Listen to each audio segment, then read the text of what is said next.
여러분들은 주식 투자할 때 주로 뭘 보고 하세요? 이 주식을 사야겠다 혹은 팔아야겠다라는 판단을 하실 때 당연히 기본적으로 재무제표, 그 기업의 여러 가지 표면적으로 보이는 성적을 보고 하시는 분들도 계신데 저는 좀 그런 쪽은 아니에요.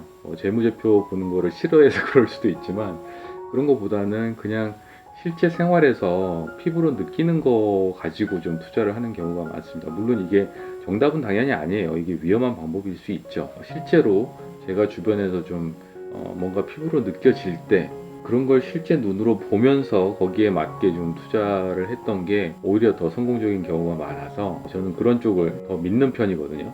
예를 들어서 면세점 상황을 잘 아는 지인이 예전에도 야, 최근에 중국 사람들이 와서 쿠쿠밥솥 같은 거를 다 쓸어가고 있어, 이런 얘기들, 보통 사람은 좀 알기 힘들지만 그 가까이서 뭔가를 보고 있는 사람들은 눈치챌 수 있는 그런 변화들이 있잖아요. 굉장히 독특한 현상들. 그거를 투자에 관련한 액션으로 좀 옮겼을 때 성공할 확률이 꽤 높더라고요. 저는 그런 힌트를 애들이 어릴 때 그런 어린 애들로부터 이렇게 얻는 힌트들도 꽤 많았어요. 뭐 예를 들면 이것도 이제 한 10년 지난 것 같은데 터닝 메카드 같은 어떤 그 완구 시리즈가 갑자기 애들이 쓰기 시작해. 누구나 다 사달라 그래. 우리 딸아이가 초등학생 때였나? 막 이런저런 이제 뭐 옷이나 운동화를 막 좋아하게 되는 시기였는데 이제 필라를 사는 거예요. 필라 브랜드를. 필라는 그때까지 1, 20년 넘게 약간 죽어있는 브랜드?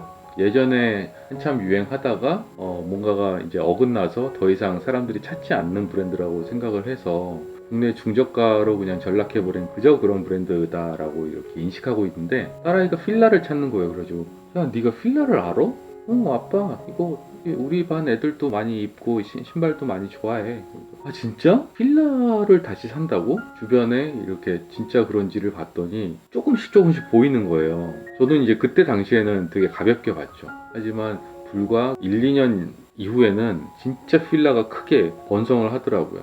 필라 뭐 어글리 슈즈 같은 거 엄청 유행하고 필라라고 크게 적혀진 어떤 티셔츠든 운동복이나 이런 것들도 사람들 많이 입기 시작하고 나중에 봤죠. 나중에 보니까 필라의 주가가 그냥 뭐 엄청나게 올랐더라고요. 그러니까 왜 성인은 잘 눈치 못 채는 그런 트렌드가 애들한테는 보일 때가 있거든요. 애들이 갑자기 뭔가를 사모으기 시작한다거나 이런 것들이 사실 투자에 되게 좋은 소스가 될 때가 있습니다. 한국에서 국내 주식 투자를 많이 하다가 한 몇 년 전부터는 아예 미국 시장으로 많이 옮겼어요. 어쨌든 미국 주식을 하다가 제가 애플 주식을 지금은 틈나는 대로 좀 모으고 있습니다. 애플은 뭐 많은 사람들이 좋아하죠. 욕도 많이 먹지만 팬도 많이 그만큼 갖고 있는데 이것도 아이들한테 좀 힌트를 많이 얻은 거예요.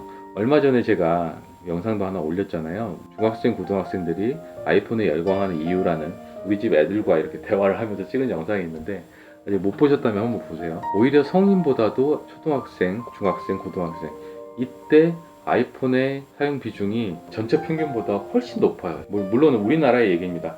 우리나라뿐만 아니라 제가 이제 조금 더 찾아봤는데 전 세계적으로도 미국 시장에서도 아이폰의 좀 젊은 층 애호율이 조금 더 높은 걸로 봤어요. 저는 아이들이 아이폰을 훨씬 더 좋아한다는 거죠. 어느 정도 차이냐면 학생들 입장에서는 갤럭시를 쓰는 것도 약간은 아싸 느낌, 조금 쩌리 느낌 이런 게 있고 아이폰을 쓰면은 인싸 느낌 이게 훨씬 더 강하더라고요. 그런저런 이유로 아이폰에 열광하게 되는 이런 10대를 보면서 앞으로도 애플은 진짜 짱짱하겠구나. 시장 점유율을 더 늘리면 늘렸지 지진 않을 것 같다라는 생각을 했어요. 그래서 이제 애플 주식을 조금 사 모으고 있고 아이폰뿐만 아니라 에어팟도 아예 큰 시장을 하나 만들어 버렸죠. 무선 이어폰이 그렇게까지 비싼 제품이 팔릴 거라고 생각을 못 했는데 첫 제품은 좀 그닥이었지만 이런 헤드폰도 사람들이 매니아층을 또 형성하기 시작했고 애플워치도 그렇고요. 이런 것들이 좀 많아지니까 앞으로도 전망이 되게 밝아 보이는 거죠.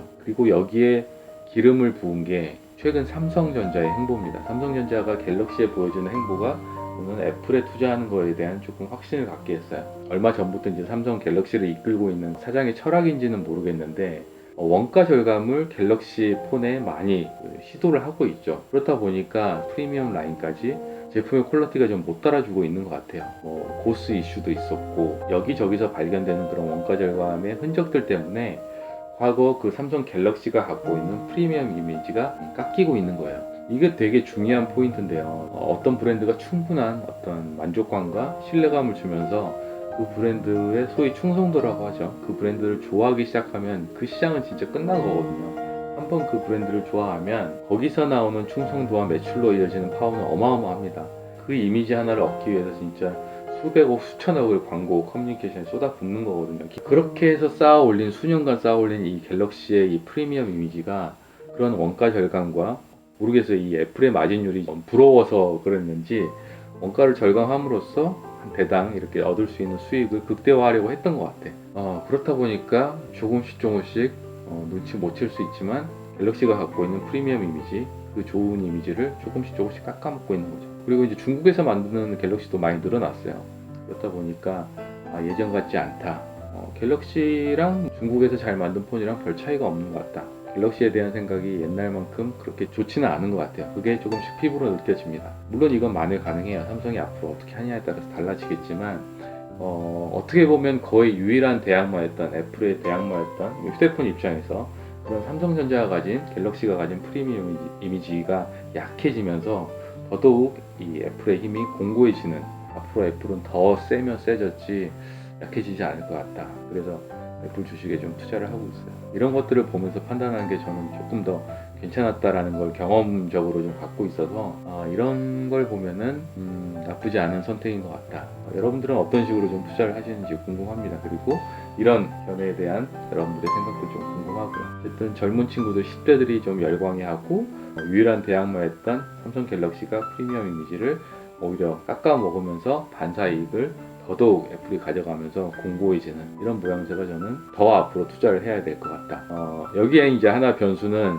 애플이 이제 전에 없던 새로운 신제품을 냈을 때 그거에 대한 반응인데 모르겠어요. 이제 물론 스티브 잡스가 살아 있었다면 그 신제품에 대한 것도 어느 정도는 좀 믿고 이렇게 맡길 수 있을 것 같은데 최근의 행보를 보면은 모르겠습니다. 그런 리스크는 좀 있어요. VR 기기에 대해서도 애플 내부에서는 반대가 많은데 팀 쿡은 출시를 강행한다라는 소식이 들려오는데 그만큼 과거 애플의 신제품들이 보여줬던 그런 충격적인 만족감을 좀 주지는 못하지 않을까, 이런 걱정도 있습니다. 그럼에도 불구하고 지금 전반적인 시장 상황이 나쁘지 않아서 투자를 하고 있다는 얘기입니다. 여러분들 얘기도 좀 듣고 싶네요. 네, 이상 B급 TV의 브루스였습니다.